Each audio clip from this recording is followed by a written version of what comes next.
Father would never forgive them. That was what they felt more than ever when, 2 mornings later, they went into his room to go through his things. They had discussed it quite calmly. It was even down on Josephine's list of things to be done. Go through Father's things and settle about them. But that was a very different matter from saying after breakfast, "Well, are you ready, Con?" "Yes, Jug, when you are." "Then I think we'd better get it over." It was dark in the hall. It had been a rule for years never to disturb Father in the morning, whatever happened. And now they were going to open the door without knocking even. Constantia's eyes were enormous at the idea. Josephine felt weak in the knees. You go first," she gasped, pushing Constantia. But Constantia said, as she always had said on those occasions, "No, Jug, that's not fair. You're the eldest."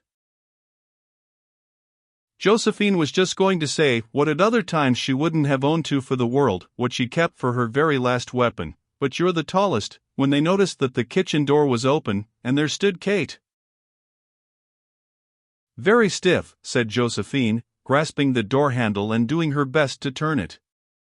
As if anything ever deceived Kate. It couldn't be helped.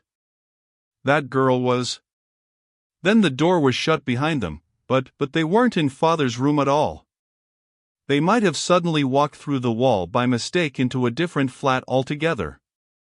Was the door just behind them? They were too frightened to look. Josephine knew that if it was holding itself tight shut. Constantia felt that, like the doors in dreams, it hadn't any handle at all.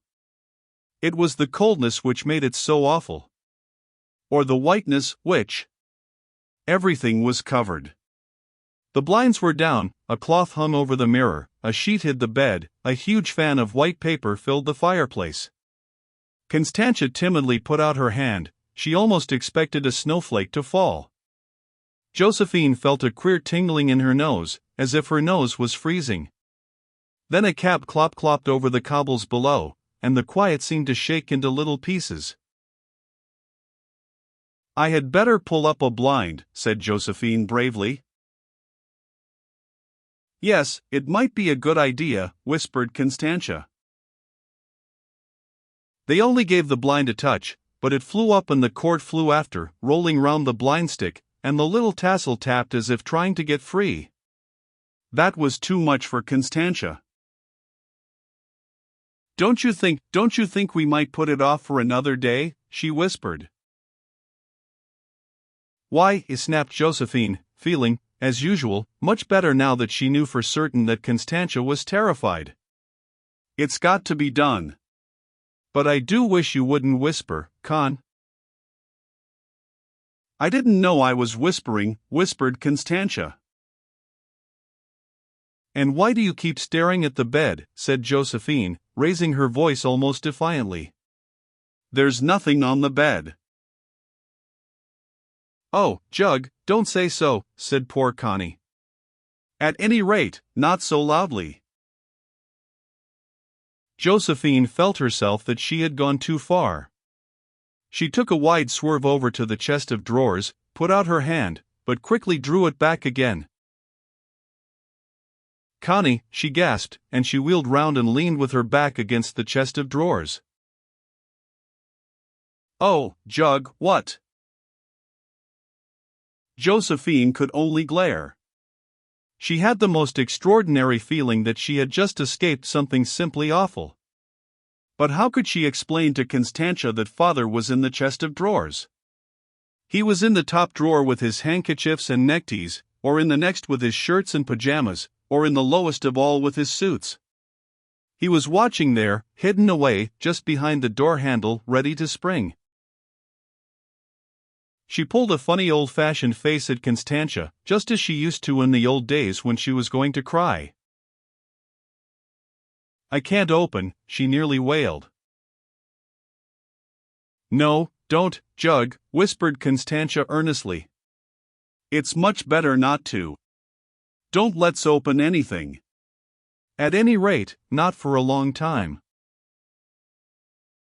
But it seems so weak, said Josephine, breaking down.